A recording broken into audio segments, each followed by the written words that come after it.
galera, tudo bem com vocês? Espero que sim, eu estou bem. Estamos aqui para mais uma aula, que no caso será aula de História e direcionada para os alunos do 7º ano. E vocês já sabem, assim como nas aulas anteriores, sugiro que vocês peguem um caderno, peguem um livro, porque nós vamos precisar.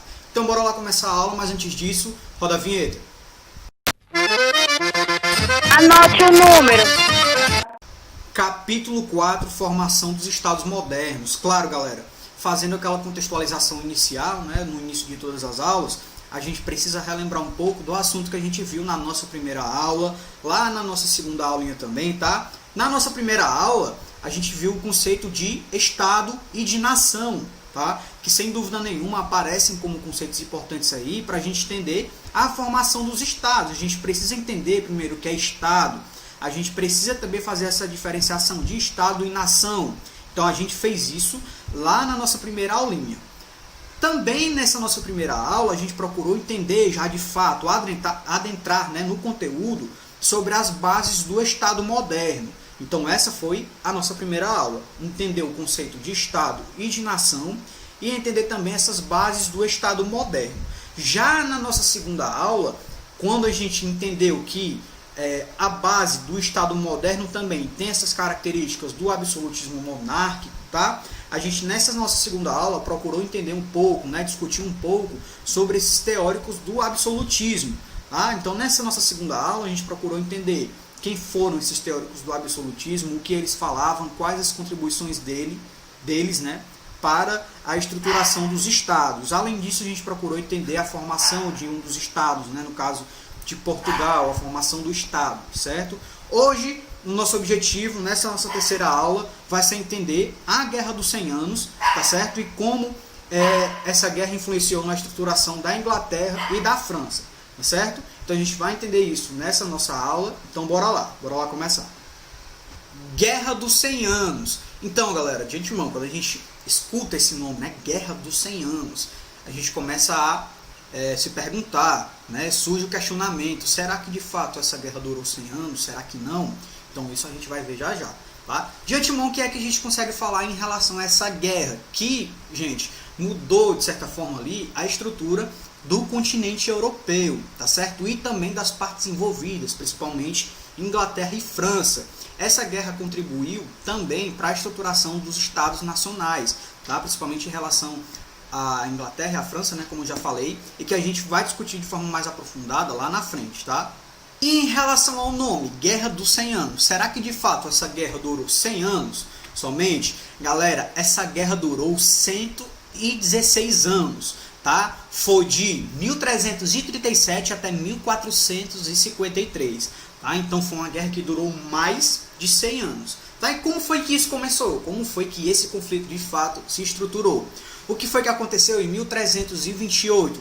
Gente, o rei da França acabou morrendo, tá? Carlos IV acabou morrendo e, segundo a legislação da França, só quem poderia suceder o trono era um homem, tá certo? Porém, o rei da França só tinha filhas. E aí, o que era que iria acontecer? Então, começou a acontecer ali um conflito de interesses entre os primos do antigo rei, né? Do rei que tinha morrido. Tá certo? Então os primos começaram a se articularem ali para conseguir o trono da França. E inclusive quem se inseriu no contexto dessa sucessão, quem queria suceder também o rei da França, era o rei da Inglaterra. Tá certo? Começou a se interessar pela sucessão do trono. Tá? Porém, um dos primos do rei da França foi o que foi coroado. Tá certo? O rei da Inglaterra ali não foi escolhido para coroar, né, para ser coroado ali como rei da França. Então, um dos primos do antigo rei francês foi coroado, tá? O rei da Inglaterra, ele aceitou, de certa forma, essa coroação, tá certo? Aceitou a escolha do primo do antigo rei da França para, né, ser o novo rei, tá certo? E essa aceitação durou mais ou menos uns 9 anos, tá?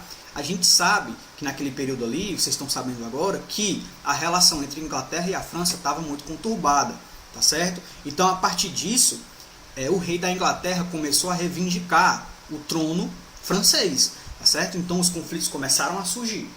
Então, galera, batalha vai, batalha vem, tá? E o que a gente percebeu era que a Inglaterra ganhava muitas dessas batalhas no decorrer aí da Guerra dos 100 Anos, tá? Até que em 1422 a França decidiu, né, fazer uma estratégia ali de estruturar um exército nacional, tá? Esse exército nacional, que foi estruturado lá a partir de 1422, serviu sim para estruturação e para a construção da vitória da França na Guerra dos 100 Anos, que aconteceu lá em 1453, tá certo? Então essa estratégia sim de estruturar um exército nacional serviu de base para que a França conseguisse ganhar a guerra, tá? Então o que é que a gente tem? Eu vou inclusive deixar aí na tela de vocês uma tabelinha, tá? Umas informações aí para a gente conseguir elencar aqui e fazer uma linha do tempo, tá? A Guerra dos 100 Anos ela pode ser dividida, gente, em 3 fases. Tá? Então aí na tela de vocês já está aparecendo aí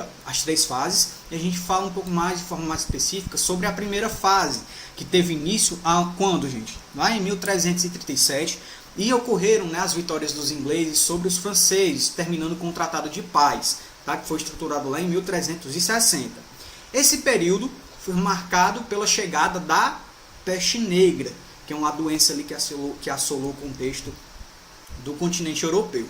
Tá? Então essa foi a nossa primeira fase. Já na segunda fase, que teve início lá em 1369, né, depois de um período de paz que tinha sido estruturado lá em 1360, o neto do Felipe IV, né, da França, ele reuniu as forças para reduzir o domínio inglês. Tá? Então ele conseguiu recuperar alguns territórios que foram perdidos para os ingleses em um momento anterior. E essa segunda fase terminou em 1389. Tá? A nossa terceira fase, que iniciou, né, em 1415, depois de uma trégua, né, provocada por conflitos internos nos 2 países. A Inglaterra aproveitou os distúrbios, né, na França e conquistou parte do território francês. Tá? Porém, entre 1428 e 1429, houve uma virada e a vitória da França foi atribuída em grande parte à heroína Joana d'Arc. Tá? Então ela convenceu ali o reino francês a mandar tropas para a luta e o domínio territorial inglês encolheu, diminuiu. Tá? Então isso levou sem dúvida nenhuma à vitória da França, como eu já falei lá em 1453. Tá certo? Então tá aí bem divididozinho para vocês as fases da Guerra dos 100 Anos. Tá? E quais foram as consequências da Guerra dos 100 Anos, gente? A gente pode elencar algumas consequências, tá? Além da estruturação de um exército nacional aí por parte da França, a gente teve a criação aí de um sentimento nacionalista, tanto na França como na Inglaterra, tá? E isso, sem dúvida nenhuma, serviu aí na estruturação dos estados nacionais da França e da Inglaterra, tá? Galera, em relação à estruturação do Estado Nacional inglês, o que é que a gente pode falar?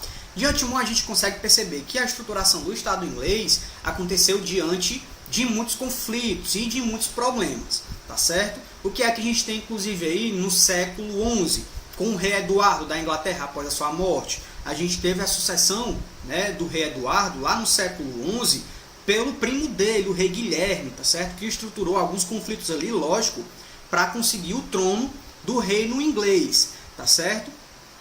Depois do rei Guilherme, no caso, veio o Henrique II, tá? que conquistou algumas regiões, que se inseriu em conflitos também à procura de territórios. Tá? Após o Henrique II, veio o Ricardo Coração de Leão, tá certo? Que sucedeu ali o trono inglês. Tá? Lógico, não se diferenciando dos outros reis, o Ricardo Coração de Leão, ele também se inseriu em alguns conflitos, tá certo? E que inclusive fragilizou o contexto aí da França, ou da Inglaterra, desculpa, tá? Fragilizou o contexto aí da Inglaterra. E esses problemas fizeram com que a nobreza da Inglaterra ali fizesse com que o Ricardo Coração de Leão, né, assinasse uma carta, tá? A Magna Carta, que foi um documento que limitou o poder do rei, impediu que ele criasse e aumentasse impostos, sem a prévia autorização dos nobres e dos bispos, tá certo? Então houve essas articulações também.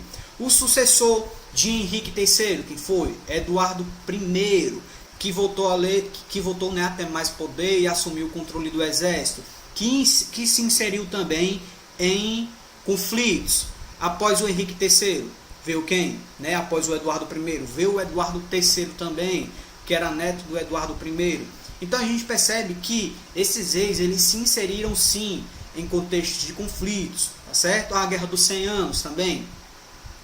Depois da Guerra dos 100 Anos veio o quê? A Guerra das Duas Rosas, que durou entre 1455 e 1485. Foram conflitos que, sem dúvida nenhuma, fizeram com que a Inglaterra ganhasse importância no contexto da Europa, mas que também fragilizou um pouco a Inglaterra, principalmente os seus monarcas. Tá? Mas apesar de todos esses conflitos que aconteceram no contexto externo e interno, o reino da Inglaterra passou por transformações sociais e econômicas sim. Tá? Por exemplo, a economia foi fortalecida com a proibição da importação de lã e o incentivo à produção interna de tecidos. As novas técnicas para a produção agrícola foram fortalecidas também. Tá certo? Então, a França, né, no caso a Inglaterra, o reino da Inglaterra, se estruturou a partir desses conflitos também, certo? Que influenciaram de forma positiva e negativa também, tá? Em relação à França, galera, o que é que a gente consegue falar? Lá no século XI, né, o reino da França tinha como território apenas a área, né, que corresponde hoje a Paris e alguns feudos ali em torno dela, tá? Até a Normandia, por exemplo. Nessa época, o rei francês era somente o senhor feudal, tá? Entre outros que tinham até mais poder do que ele, inclusive, tá certo? Então, no século seguinte, o rei francês, né, Luís VII, teve um filho que foi coroado como Felipe II, que deu início a um movimento de conquistas com a intenção de ampliar ali o território, tá? Conseguindo triplicar, inclusive, o tamanho do território francês, tá? O rei Luís IX continuou esse processo ao criar a moeda única para o território francês, por exemplo. Tá? E o rei Luís IX foi neto de Felipe IV, tá? Que confiscou bens de judeus ali no território francês. Então a gente percebe que o contexto de estruturação do Estado francês também se deu a partir de alguns conflitos, tá certo? Inclusive o episódio ali da Guerra dos 100 Anos, que foi vencida pelos franceses, não foi após ali 116 anos de conflito, como a gente tinha falado anteriormente.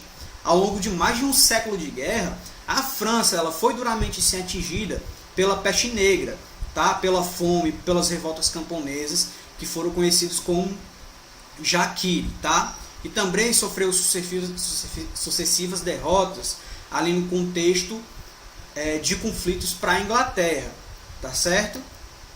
Então, para agradar a nobreza, que perdia cada vez mais poder econômico para os burgueses, o Luís XIV, gente, ele criou uma sociedade de corte, tá? Levando grandes nobres a viver em seu palácio real na cidade de Versalhes.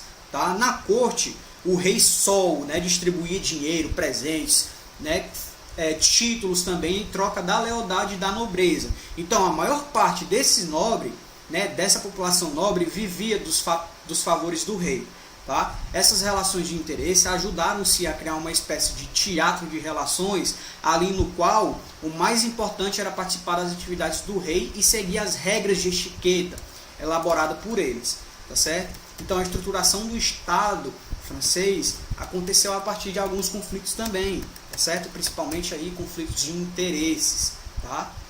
Então é isso, galera, a gente encerra a nossa aula por aqui, eu espero que vocês tenham entendido. É um conteúdo de fato denso, mas a gente procurou fazer um resumão geral aqui, tá? Então, caso surja alguma dúvida, vocês entrem em contato comigo, podem falar no WhatsApp da escola também, tá? A gente tem o Google Meet para a gente tirar nossas dúvidas e ampliar a discussão, tá? Então, continue estudando, estudem esse conteúdo, tá bom? E a gente se vê na próxima aula. Valeu, um abraço e até mais.